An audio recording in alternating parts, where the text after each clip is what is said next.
Hello बच्चों, कैसे हैं आप सभी। तो आपको पता होगा कि पिछली क्लास में हम लोगों ने डिकम्पोजिशन रिएक्शन तक कंप्लीट कर लिया था और आज हम लोग डिकम्पोजिशन रिएक्शन के आगे बात करने वाले हैं। तो जहां हम लोगों ने इस चैप्टर में अभी तक कवर किया है, हमने केमिकल रिएक्शन के बारे में जाना, केमिकल इक्वेशन के बारे में जाना, हमने टाइप्स ऑफ केमिकल रिएक्शन के बारे में स्टार्ट कर दिया था कि कॉम्बिनेशन रिएक्शन क्या होती है, डिकम्पोजिशन रिएक्शंस क्या होती हैं। और आज हम लोग उसके आगे नेक्स्ट रिएक्शन के बारे में बात करेंगे, जो कि है हमारी डिस्प्लेसमेंट रिएक्शन और डबल डिस्प्लेसमेंट रिएक्शन।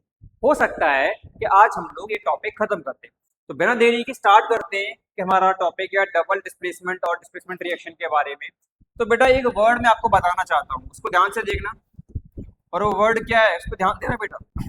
जो हमारा पहला वर्ड है जो मैं आपको बताना चाहता हूँ वो ये है कि जो डिस्प्लेसमेंट वर्ड लिखा हुआ है,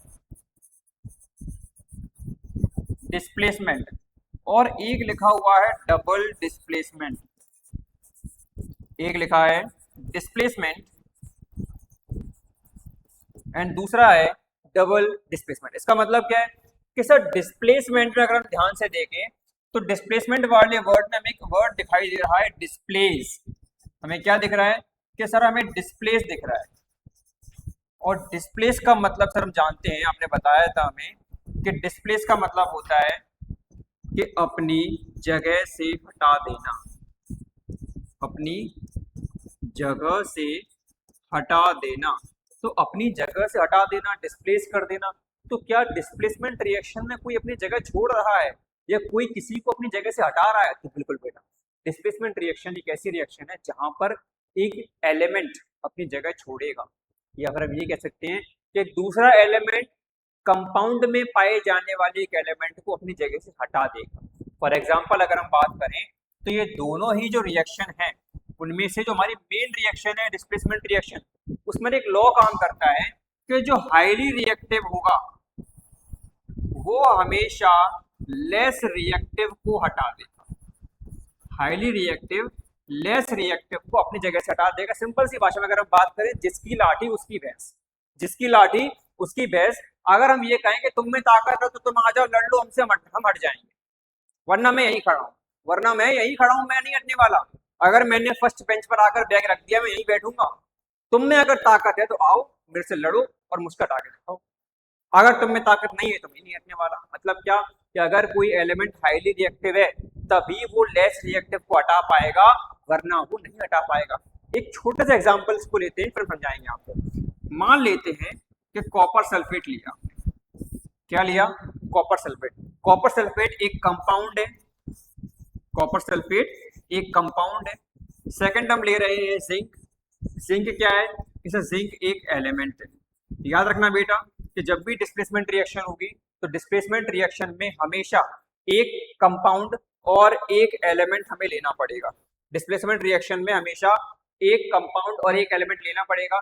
आगे अगर हम बात करें तो इस कंपाउंड के बारे में देखें, इस कंपाउंड में एक आ रहा है कॉपर जो कि पॉजिटिव चार्ज के साथ है, दूसरा आ रहा है सल्फेट जो कि नेगेटिव चार्ज के साथ है, जिंक पॉजिटिव चार्ज के साथ है। याद रखना कि पॉजिटिव चार्ज ही पॉजिटिव चार्ज को हटाएगा, जिंक सल्फेट को नहीं हटाएगा, क्योंकि सल्फेट को हटा दिया तो पॉजिटिव और पॉजिटिव तो भाई हम जानते हैं रेपेल करते हैं।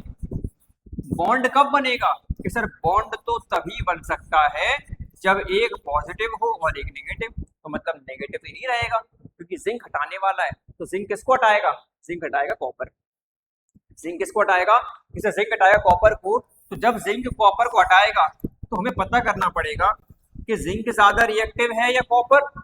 तो मैंने बताया था ना कि जो हाईली रिएक्टिव होगा वो लेस रिएक्टिव को अपनी जगह से हटा देगा। तो क्या बोला मैंने कि जिंक जो है वो जिंक हाईली रिएक्टिव है और copper less reactive. Zinc highly reactive है और कॉपर लेस रिएक्टिव है, इसीलिए जो जिंक है वो कॉपर को उसकी जगह से डिस्प्लेस कर देगा। तो कॉपर यहां से हट गया। अब ये क्या बन जाएगा कि सर SO4 तो वही रहेगा, Cu हटाता, जिंक आकर बैठ गया तो क्या बन गया सर? जिंक सल्फेट बन गया।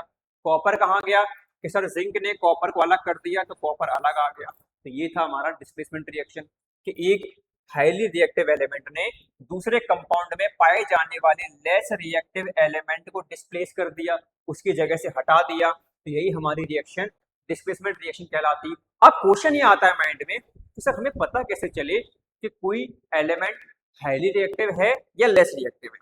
तो बेटा हाईली रिएक्टिव या फिर लेस रिएक्टिव के बारे में जानने के लिए हमारे पास एक पूरी सीरीज रहती है, उसमें series wise line to line आपके पास हाईली और लेस रिएक्टिव तक पूरे एलिमेंट लिखे होते हैं।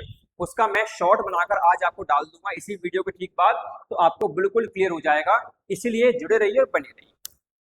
चलिए, तो डिस्प्लेसमेंट रिएक्शन तो सर हमें क्लियर हो गया, लेकिन अब हमें ये बताओ कि डबल डिस्प्लेसमेंट रिएक्शन क्या। तो बेटा डबल डिस्प्लेसमेंट रिएक्शन में सिंगल सा फंडा ये रहता है कि जब डबल डिस्प्लेसमेंट रिएक्शन की बात आएगी, जब डबल डिस्प्लेसमेंट रिएक्शन की बात आएगी, तो इस रिएक्शन में हमें देखना ये है कि जब हमारे पास डिस्प्लेसमेंट रिएक्शन थी तो एक कंपाउंड था और एक एलिमेंट था, एक कंपाउंड था और एक एलिमेंट, और जो एलिमेंट था अगर वो हाईली रिएक्टिव है तो वो कंपाउंड में पाए जाने वाले लेस रिएक्टिव एलिमेंट को हटा देगा और खुद आकर कंपाउंड बना लेगा। लेकिन डबल डिस्प्लेसमेंट में ऐसा नहीं होता।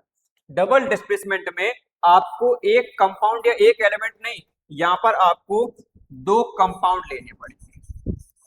डबल डिस्प्लेसमेंट रिएक्शन में आपको दो कंपाउंड लेने पड़ेंगे, और जो दो कंपाउंड लोगे वो कौन से होंगे कि सर वो कंपाउंड होंगे हमारे आयनिक। कौन से होंगे कि सर वो दो कंपाउंड हमारे आयनिक कंपाउंड होंगे। और जब इन दोनों कंपाउंड के बारे में बात करेंगे तो एक पर पॉजिटिव चार्ज एक पर नेगेटिव। सर एक पर पॉजिटिव एक पर नेगेटिव मतलब क्या बेटा, मतलब ये है कि अगर ये दोनों कंपाउंड आयनिक कंपाउंड हैं, इसका मतलब हम जानते हैं कंपाउंड में दो या दो से ज्यादा एलिमेंट्स होते हैं। तो कहने का मतलब ये था कि एक एलिमेंट पॉजिटिव चार्ज के साथ होगा, एक एलिमेंट नेगेटिव चार्ज के साथ होगा। तो एक कंपाउंड में आपके पास दो एलिमेंट आए, एक पॉजिटिव चार्ज एक नेगेटिव चार्ज, फिर से एक पॉजिटिव एक नेगेटिव, तो होगा क्या, यहाँ पर ये होगा कि जो आयंस हैं वो अपनी प्लेस को एक्सचेंज कर लेंगे। जो आयंस हैं वो अपनी प्लेस को एक्सचेंज कर लेंगे। कि सर आयंस अपनी प्लेस को एक्सचेंज कर लेंगे, ये कुछ समझ में नहीं आ रहा, इसको थोड़ा सा एग्जाम्पल दे के समझाओ। तो बेटा एग्जाम्पल दे के समझते हैं। देखो मैंने क्या बोला, मैंने बोला था कि यहाँ पर आयंस अपनी प्लेस को एक्सचेंज कर लेंगे। ध्यान से देखना बेटा, इसको उठाते हैं। हम क्या देख पा रहे हैं, सबसे पहले दिखाई पड़ रहा है, क्लियर है भाई, बहुत अच्छी बात है। चलिए देखिए क्लियर होगा। सबसे पहले दिख रहा है BaCl2, क्या दिख रहा है हमें दिख रहा है BaCl2। BaCl2 में सर क्या है कि sir barium chloride, second sodium sulphate Na2SO4, कि सर ये भी कंपाउंड है, ये भी कंपाउंड है, ये पॉजिटिव ये नेगेटिव, ये पॉजिटिव ये नेगेटिव, ठीक है। अब क्या हो रहा है कि सर आपने बताया था कि दो कंपाउंड होंगे, तो दो कंपाउंड है, उसमें दो कंपाउंड में जो हमारे पास एलिमेंट्स होंगे उसमें से एक पॉजिटिव एक नेगेटिव, एक पॉजिटिव एक नेगेटिव। कि सर बिल्कुल दिख गया हमें पॉजिटिव भी दिख गया, हमें नेगेटिव भी दिख गया। सर आगे बताइए आगे क्या करना है। तो आगे बेटा करना ये है, मैंने बोला यहाँ पर आयंस एक्सचेंज होंगे। मैंने क्या बोला यहाँ पर कि सर यहाँ पर आपने बोला कि आयंस का एक्सचेंज होगा, और आयंस जब एक्सचेंज होंगे इसका मतलब क्या कि सर क्या बेरियम सोडियम के पास चला जाएगा, क्या बेरियम सोडियम के पास जाकर BaNa2 बना लेगा, बताइए क्या BaNa2 बना लेगा, बिल्कुल भी नहीं। मैंने क्या बताया था थोड़ी देर पहले कि पॉजिटिव पॉजिटिव कभी भी साथ में कंपाउंड बना ही नहीं सकते, क्योंकि same charge always repel each other, same charge हमेशा एक दूसरे को रेपेल करते हैं। तो बॉन्ड कब बनेगा, कि बॉन्ड से तभी बनेगा जब आपस में अट्रैक्शन हो। भाई अट्रैक्शन तो आप जानते ही हो कि अट्रैक्शन तभी हो सकता है कि जब एक लड़का और एक लड़की हो, मतलब अपोजिट जेंडर क्या आ जाए, कि सर अपोजिट जेंडर आ जाए तभी अट्रैक्शन पॉसिबल है। हाँ वो अलग बात है कि आजकल बाकी आप समझ ही गए होंगे। तो मैंने क्या बोला, मैंने बोला कि सेम चार्ज होगा तो रेपेल करेंगे, भाई तुम दूर रहो अपने आपस में, ठीक है। हम लोग जहां हमें देखा कि कोई जा रही है कोई निकल रही है, बस हमारा फोकस वहां पे, तो क्या हुआ, उसे अट्रैक्शन हुआ। क्या हुआ, अट्रैक्शन, प्यार व्यार कुछ नहीं होता, एवरीथिंग इज अट्रैक्शन। कि जो हो रहा है वो अट्रैक्शन है। कब हो रहा है अट्रैक्शन, अट्रैक्शन तब हो रहा है जब एक पॉजिटिव था और एक नेगेटिव था, अपोजिट चार्ज आए तो अट्रैक्शन होने लगा। तो मतलब Ba चला जाएगा SO4 के पास और Na चला जाएगा क्लोरीन के पास। तो BaSO4 के पास क्या पॉजिटिव नेगेटिव, तो BaSO4। सोडियम क्लोरीन के पास आया पॉजिटिव नेगेटिव, तो NaCl। ये है हमारा डबल डिस्प्लेसमेंट रिएक्शन।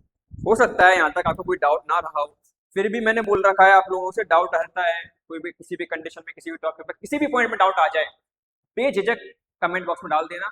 उसका शॉर्ट उस डाउट को क्लियर करने के लिए हम बिल्कुल बनाएंगे, डालेंगे आपके लिए, क्योंकि ये क्लास आपके लिए ही चल रही है। आगे देखते हैं, यहाँ पर दिया है लेड नाइट्रेट, पोटेशियम आयोडाइड, तो यहाँ पर क्या बना कि लेड आयोडाइड बना, पोटेशियम नाइट्रेट बना।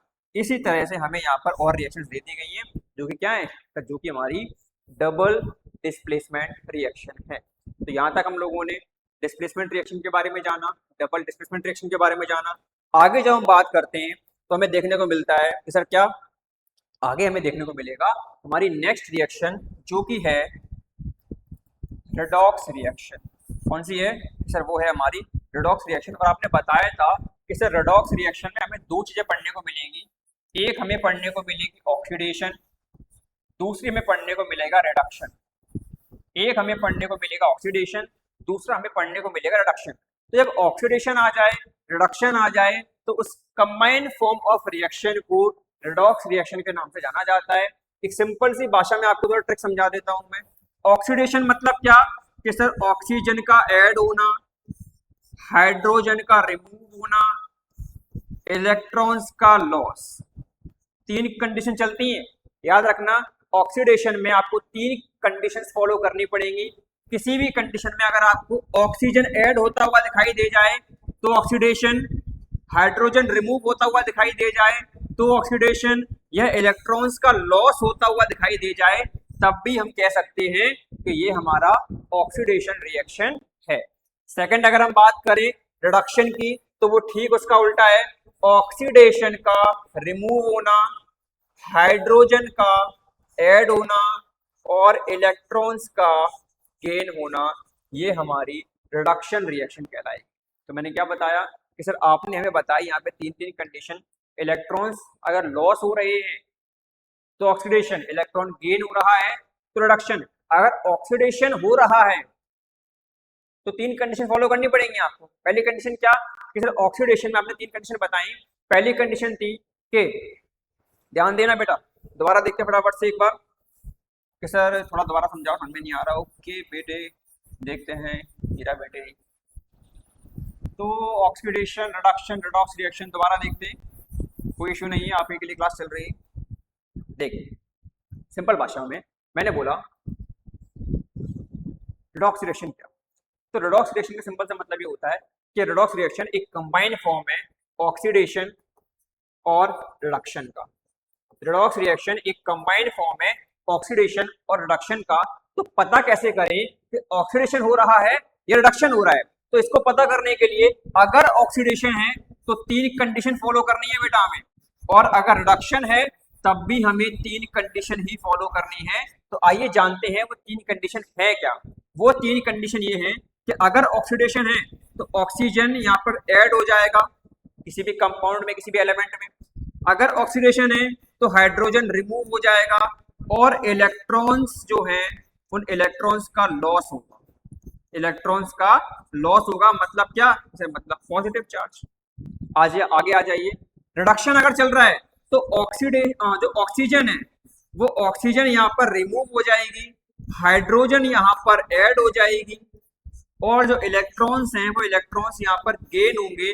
और इलेक्ट्रॉन्स गेन हो रहे हैं मतलब क्या कि सर नेगेटिव चार्ज। तो मैंने क्या बताया, ऑक्सीडेशन ऑक्सीजन ऐड हो रही है, रिडक्शन रिमूव हो रही है। ऑक्सीडेशन में हाइड्रोजन रिमूव हो रहा है तो रिडक्शन में हाइड्रोजन ऐड हो रहा है। ऑक्सीडेशन में जहां इलेक्ट्रॉन्स लॉस होकर पॉजिटिव चार्ज बना रहे हैं, वहीं रिडक्शन में इलेक्ट्रॉन्स गेन करके नेगेटिव चार्ज को फॉर्म कर रहे हैं। ये था एक मेजर डिफरेंस हमारे ऑक्सीडेशन और रिडक्शन में, कि ऐसे इसको पहचान सकते हैं, इसको आइडेंटिफाई कर सकते हैं। चलिए आगे देखते हैं कि अब इसका एग्जांपल ले रही है, एग्जांपल देते हैं, समझिए।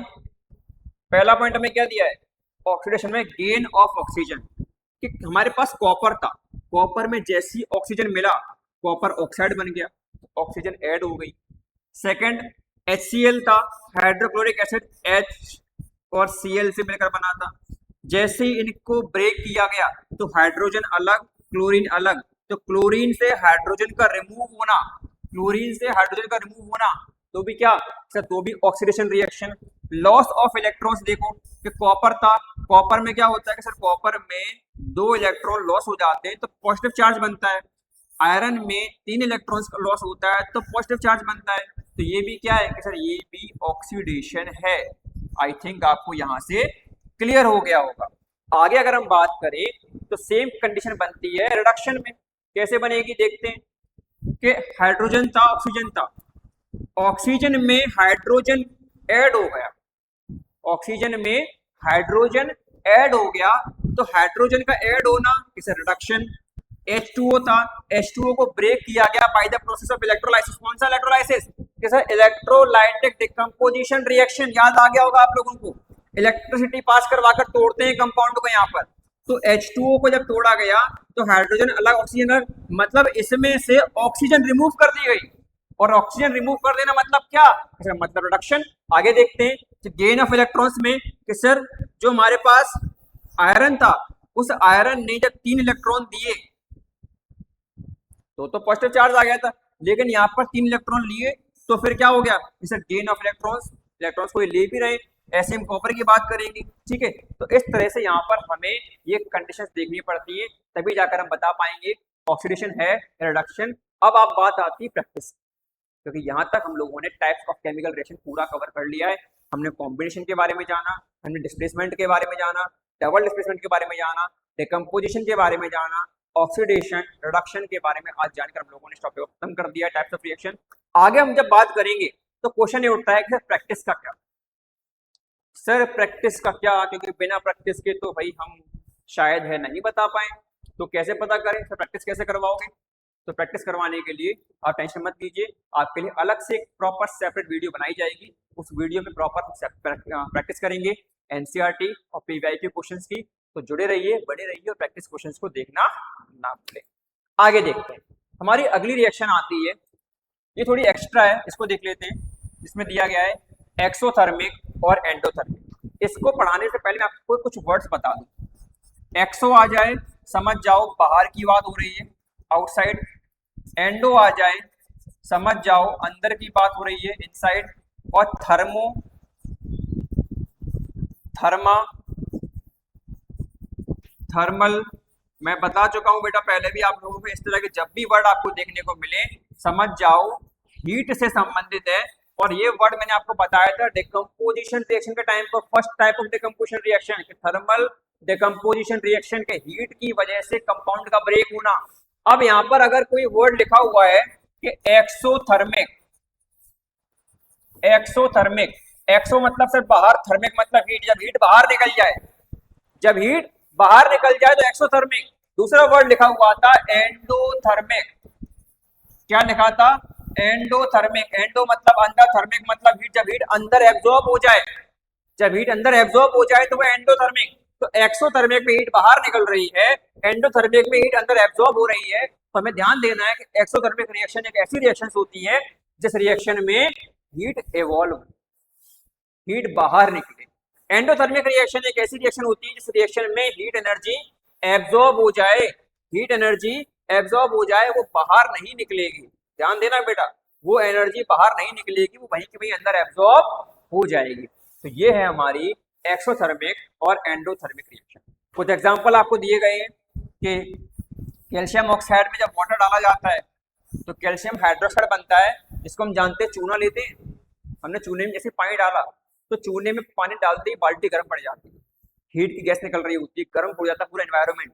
तो उसमें वो क्या रहा है कि सर उसमें जो हमारी हीट है वो हीट एवॉल्व हो रही है, और हीट जब एवॉल्व हो रही है मतलब कि सर एक्सोथर्मिक, हीट एवॉल्व हो रही है मतलब एक्सोथर्मिक।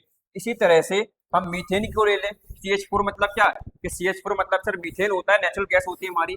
मीथेन जब ऑक्सीजन की प्रेजेंस में बर्न होती है तो CO2 वाटर और हीट एनर्जी निकलती है, जो हीट एनर्जी एवॉल्व होती है, इसको भी हम कह सकते हैं कि ये भी हमारी एक्सोथर्मिक रिएक्शन है।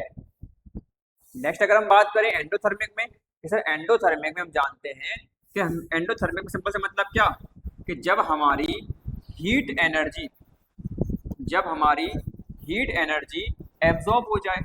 तो जिस तरह मैंने बताया कि चूने को पानी में डालते ही या फिर चूने में पानी डालते ही क्या होता है, एकदम से पूरी बाल्टी गर्म हो जाती है, पूरा पानी उबलने लगता है, मतलब हीट बाहर निकल रही है। तो एक्सोथर्मिक रिएक्शन हो गई। मीथेन गैस को जलाओगे तो हीट बाहर निकलेगी, एक्सोथर्मिक रिएक्शन होगी। लकड़ी जलाओगे तब भी हीट आसपास का माहौल गर्म कर देगी, वो लकड़ी जलाने पर हीट का बाहर निकलना वो भी एक्सोथर्मिक रिएक्शन है। तो अब एंडोथर्मिक का एग्जांपल क्या है? एंडोथर्मिक के एग्जांपल के लिए मैं आपका वेट करूंगा। एंडोथर्मिक एग्जांपल्स आपको पिन करने हैं कमेंट बॉक्स में, और मैं वेट करूंगा कि कब आपका कमेंट आए, कब आपके मैं आंसर्स को चेक कर पाऊँ कि हाँ वो सही है या नहीं। अगर नहीं हो पाता सही, कोई दिक्कत नहीं, आप डालिए उसका एक्सप्लेनेशन, फिर हम दोबारा से करेंगे। तो जुड़े रहिए और बने रहिए, और हाँ, सब्सक्राइब करना ना भूलें, शेयर भी कर दीजिए अपने दोस्तों को। जो दोस्तों ने अभी तक 10th की क्लास स्टार्ट नहीं की है, अभी तक 10th की क्लास के लिए भटक रहे हैं यहाँ से वहाँ, ठीक है। तो चलिए हम लोग अपना इस चैप्टर को फिनिश करने जा रहे हैं। हमारे कुछ लास्ट टॉपिक बचे हुए हैं, उन टॉपिक को खत्म करते हैं। वो लास्ट टॉपिक है हमारा कोरोजन एंड रेंसिडिटी। तो कोरोजन और रेंसिडिटी को पढ़ने से पहले कुछ टॉपिक यहाँ दिए गए हैं कि यूजफुल इफेक्ट्स ऑफ ऑक्सीडेशन, कि ऑक्सीडेशन का हमारी डेली लाइफ में कौन से यूजफुल इफेक्ट्स हैं। तो हमारे पास मेजरली 2 पॉइंट आते हैं, कंबिशन और रेस्पायरेशन। कंबिशन की अगर हम बात करें तो हम जानते हैं कंबिशन क्लास 7th 8th का टॉपिक है बेटा। कंबिशन में क्या होता है कि जब भी हमें लकड़ी देती है, सर्दियों के टाइम पर देखते हैं कि लकड़ियां होती हैं, सर्दियों के टाइम पर हम लकड़ियां जलाकर सब लोग इकट्ठे होकर बैठ जाते हैं, उससे हीट निकल रही है, हम हाथ सेक रहे हैं। तो लकड़ी जलती क्यों? लकड़ी जलती क्यों है? तो लकड़ी के जलने के पीछे कारण है ऑक्सीजन। लकड़ी के जलने के पीछे कारण क्या है? जैसे लकड़ी के जलने के पीछे कारण है ऑक्सीजन। तो लकड़ी के जलने के पीछे अगर कारण ऑक्सीजन है तो क्यों, समझो ध्यान से। हमेशा जब भी आपको कंबिशन करना है, आपको आग लगानी है, तो उसके लिए आपको 3 कंडीशन चाहिए। पहली कंडीशन, कंबस्टेबल सब्सटेंस। आपके पास एक ऐसा सब्सटेंस, एक ऐसा मटेरियल होना चाहिए जो मटेरियल आग पकड़ सके, जो जल सके, उसको हम बोलते हैं कंबस्टेबल। सेकंड होते हैं presence of oxygen, presence of oxygen. और थर्ड पॉइंट आता है इग्निशन टेम्परेचर। थर्ड पॉइंट आता है इग्निशन टेम्परेचर। तो आग लगाने के लिए, अरे सर आग लगाने वाली बात चल रही है, आग लगाने के लिए तुम्हारी बातें ही काफी है, हमारे एक्शन ही काफी है। तो बेटा वो अलग हो गया, वो तो अलग, तुम आग लगा रहे हो किसी के दिलों में, यहाँ तो आग सच में लग रही है। तो आग लगाने के लिए हमें ऑक्सीजन चाहिए, मोस्ट इम्पोर्टेंट, और हमें कंबस्टेबल सब्सटेंस चाहिए, ये भी मोस्ट इम्पोर्टेंट है, कि बिना लकड़ी के आग लगा ही नहीं पाओगे। तुम लोहे को लेकर बैठ जाओ, लगे माचिस जलाने में लगेगी ही नहीं आग, क्योंकि वो कंबस्टेबल है ही नहीं। आ रहा समझिए ना, तुम ईंट को लेकर बैठ जाओ कि सिर्फ ईंट में आग लगा रहे हैं, पत्थर में आग लगा रहे हैं, नहीं लगेगी, क्योंकि वो कंबस्टेबल है ही नहीं। कपड़ा ले लो, लकड़ी ले लो, प्लास्टिक ले लो, पॉलिथीन ले लो, केरोसिन ऑयल ले लो, फ्यूल ले लो, कोयला ले लो, इन सब में आग लग जाएगी। क्यों? क्योंकि ये कंबस्टेबल सब्सटेंस है। सेकंड, ऑक्सीजन की प्रेजेंस होना चाहिए। अगर ऑक्सीजन की प्रेजेंस नहीं है तो नहीं जलेगी। आप लोगों ने एक एक्टिविटी देखी होगी अपनी छोटी छोटी क्लासेस में, कि कैंडल होती है, उस कैंडल को, जलती हुई कैंडल के ऊपर हमने क्या रख दिया? हमने जार रख दिया। तो कैंडल कुछ टाइम बाद बुझ जाती है। क्यों बुझ जाती है? जैसे जलती हुई कैंडल के ऊपर जार रखने के बाद कुछ टाइम बाद जब बुझ जाती है, उसका मतलब होता है कि अंदर जो ऑक्सीजन थी वो ऑक्सीजन खत्म हो गई, तो वो बुझ गई। तो मतलब क्या? तो मतलब ये है कि बेटा ऑक्सीजन के बिना आग नहीं लग सकती, ऑक्सीजन के बिना आग नहीं लग सकती। तो लकड़ी, कोयला, कपड़ा, कुछ भी ले लो, वो तो चाहिए ही चाहिए। इसके साथ साथ ऑक्सीजन भी इंपॉर्टेंट है। तो ऑक्सीजन की इंपॉर्टेंट मतलब क्या? कि उस कंबस्टेबल सब्सटेंस में, उस कंबस्टेबल सब्सटेंस में जब आग लगने की रिएक्शन हुई तो क्या ऐड किया गया? इसे ऑक्सीजन ऐड किया गया। जब ऑक्सीजन ऐड किया गया तभी वो जलना स्टार्ट हुआ। तो कंबशन के लिए, कंबशन के लिए, आग लगाने के लिए ऑक्सीडेशन क्यों इंपॉर्टेंट है? तो ऑक्सीडेशन इसलिए इंपॉर्टेंट है क्योंकि कंबशन में, आग लगाने में ऑक्सीजन को ऐड किया जाता है। बिना ऑक्सीजन के आग लगाना पॉसिबल नहीं है, तो इसीलिए ये एक ऑक्सीडेशन रिएक्शन कहलाती है। सेकंड, अगर हम बात करें रेस्पायरेशन की, तो बेटा हम लोग जानते हैं कि रेस्पायरेशन मतलब क्या? कि हमारी बॉडी में न्यूट्रिएंट्स के द्वारा एनर्जी बनना, या फिर हम ये कह सकते हैं कि ग्लूकोज के द्वारा एनर्जी बनना। ये कैसे होता है सर? ये ऐसे होता है कि जब हम खाना खाते हैं तो जो हमारा फूड मटेरियल है, जो हमारा फूड मटेरियल है, वो फूड मटेरियल क्या होता है? कि सर वो फूड मटेरियल डाइजेस्ट होता है, वो फूड मटेरियल डाइजेस्ट होता है, डाइजेस्ट होने के बाद जो न्यूट्रिएंट्स हैं वो ग्लूकोज के फॉर्म में स्मॉल इंटेस्टाइन से कहाँ जाएंगे, तो स्मॉल इंटेस्टाइन से विलीज के माध्यम से सेल में चले जाएंगे। कहाँ चले जाएंगे, इसे स्मॉल इंटेस्टाइन से विलीज के माध्यम से सेल में चले जाएंगे। और जब वो सेल में जाएंगे तो क्या होगा कि सर जब वो सेल में जाएंगे तो सेल में वो ग्लूकोज के फॉर्म में गए, ग्लूकोज दो पार्ट में ब्रेक हुआ, पायरोवेट किसमें ब्रेक हुआ, सर पायरोवेट में ब्रेक हुआ। और अब ये पायरोवेट जब सेल के अंदर कहाँ पहुंचेगा, कि सर सेल के अंदर पहुंचेगा ये माइटोकॉन्ड्रिया में। कहाँ पहुंचेगा कि सर ये पहुंचेगा माइटोकॉन्ड्रिया में। तो माइटोकॉन्ड्रिया में ऑक्सीजन जब इस पायरोवेट से ऐड हुई, ऑक्सीजन जब इस पायरोवेट से ऐड हुई तो इनका एक रिएक्शन हुआ, उस रिएक्शन से CO2 गैस निकली और एनर्जी निकली, CO2 गैस निकली और एनर्जी निकली। मतलब क्या, कि मतलब बेटा ये है कि रेस्पिरेशन में जब न्यूट्रिएंट्स या ग्लूकोज के माध्यम से आप लोग एनर्जी बनाते हो अपने शरीर में, तो एनर्जी बनाने के लिए हमें ऑक्सीजन चाहिए। तो मतलब ग्लूकोज के उस मॉलिक्यूल में जब ऑक्सीजन ऐड होती है तभी एनर्जी बनती है।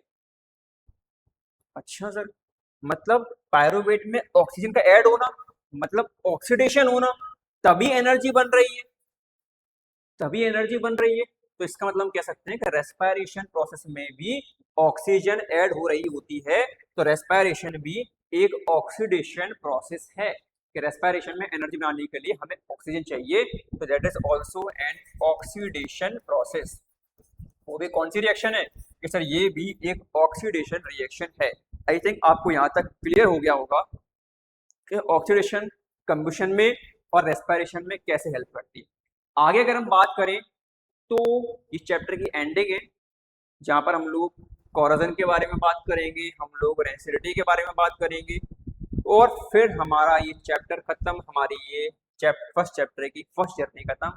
फिर हम स्टार्ट करेंगे second chapter, second journey, second concept, और भी नई चीज़ें आ जाएंगी, नई नई लिंक्स आ जाएंगी।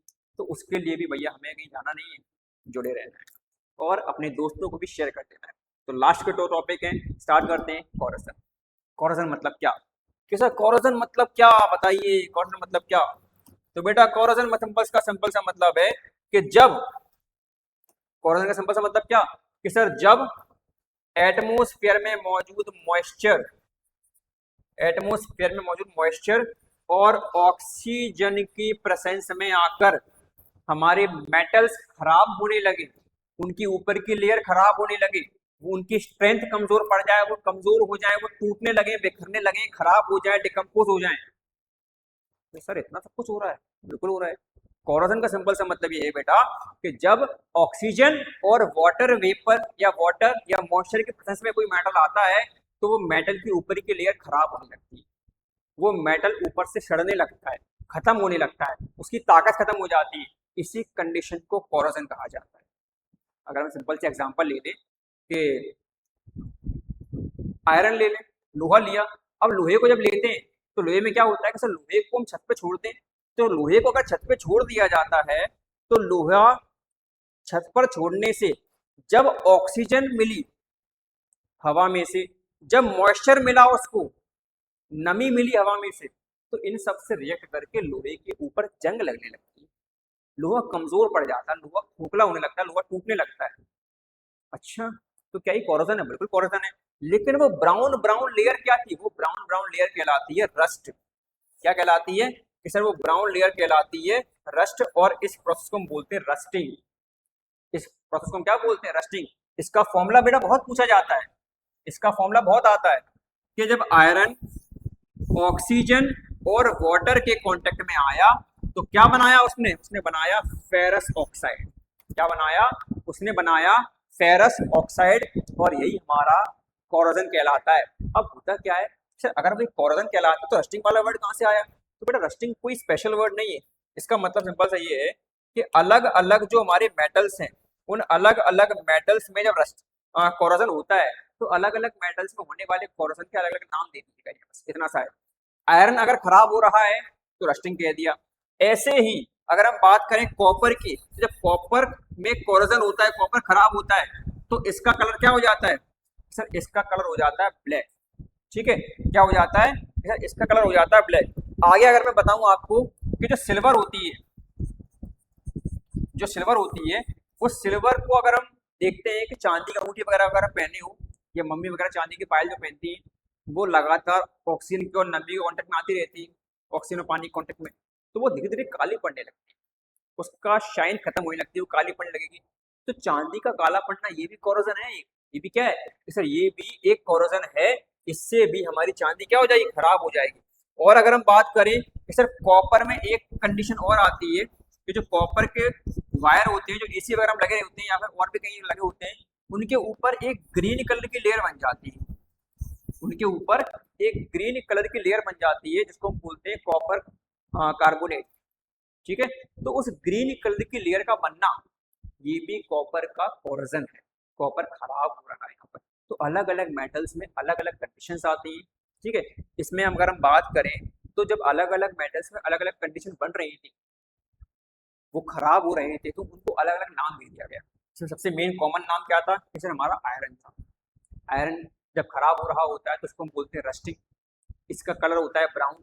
कॉपर में रस्टिंग लगती है, फिर कॉपर जब कोरोजन होता है कॉपर में, उसमें ग्रीन कलर की लेयर बन जाती है, सिल्वर में ब्लैक लेयर बन जाती है। और भी किसी मेटल का अगर आपको जानना हो तो बेटा क्या करना है, फिर कमेंट करना है और आप बता दोगे हमें। आगे इसके अगर हम बात करें तो क्या देखेंगे कि सर इसके आगे अगर हम बात करें तो हमारे पास लास्ट पॉइंट ही बच रहा है, और वो लास्ट पॉइंट क्या है सर, लास्ट पॉइंट हमारा है क्या सर, वो लास्ट पॉइंट हमारा है रेंसिडिटी। और रेंसिडिटी के लिए क्या करना है कि सर, रेंसिडिटी के लिए हमें करना ये है कि अगर हम बात करें रेंसिडिटी की, तो रेंसिडिटी का सिंपल सा मतलब ये हो जाता है कि जब भी हम किसी भी ऐसे पैकेट के बारे में बात करें, जब भी हम किसी भी ऐसे पैकेट के बारे में बात करें, बेटा 2 मिनट रुकना, मैं अभी आ रहा है बस।